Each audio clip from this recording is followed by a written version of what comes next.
oilaviy sharoiti og'ir bo'lgan, oilasida nogironi bo'lgan xonadonlarga Orzu gilam yuvish korxonasi bepul xizmat ko'rsatyapti.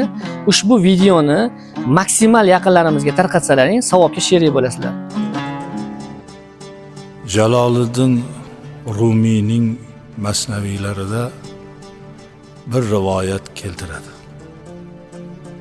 Bir boy hajga boraman deb haj uchun 2000 tillo atadi. Shunga haj ibodatini qilib, ulug' joylarni ziyorat qilib kelaman dedi. Shu niyatda yurgan kunlardan birida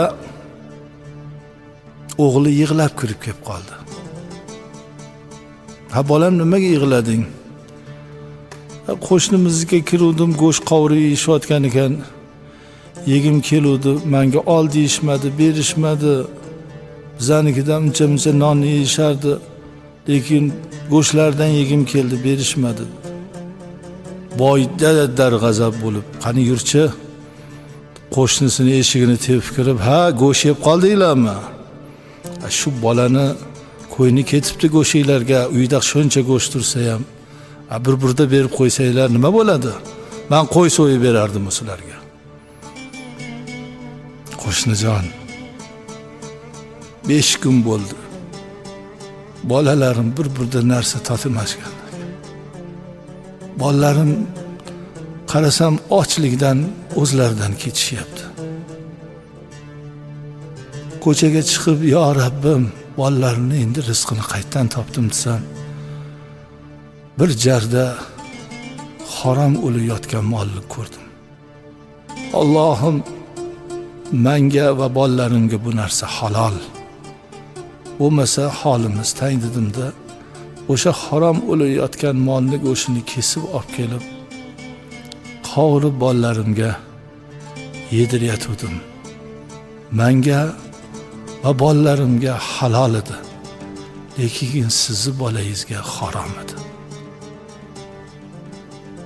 Boy aytdi, "Eyvoh!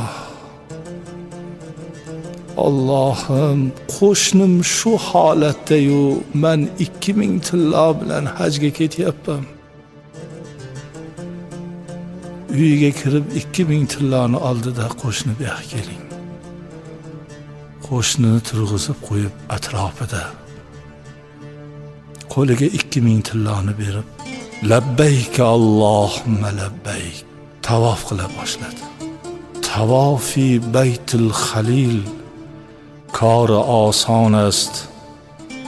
tavofi Baytul Jalil kori mardon است. Ibrohim Xalilulloh qurgan Baytullohni, Ka'bani tavof qilish oson, puli bor odamlar borib tavof qilaveradi, imkoni borlar. Asl Allohning uyi mo'minning qalbi bo'ladi. Baytul Jalil, Jalil Alloh.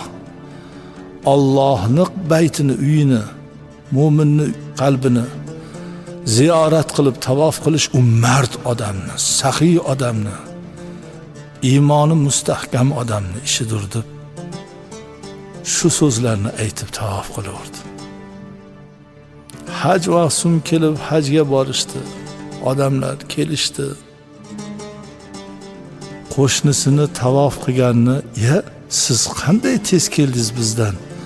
Sizni tavof qilayotganlaringizni, Arafotda ibodat qilayotganlaringizni ko'rdik, lekin yo'lda ko'rmadik. Bizdan oldinroq kelib qolibsiz. Hajiz muborak bo'lsin" deydi. Azizlar, ba'zilar 12 marta hajga borganman. "Ya, biz 17 marta bordik" deyshadi. Bu nima bu? Hisob qilib Allohga o'tkazishmi? Yo o'zini shunchalik zo'r deb bilishmi? Bir marta bor, puling bo'lsa boshqa odamni yuvar. Yo bir g'arib yetimga kori xayriga ishlat. Agar qalbingda Allohning uyini tavof etish bo'lsa,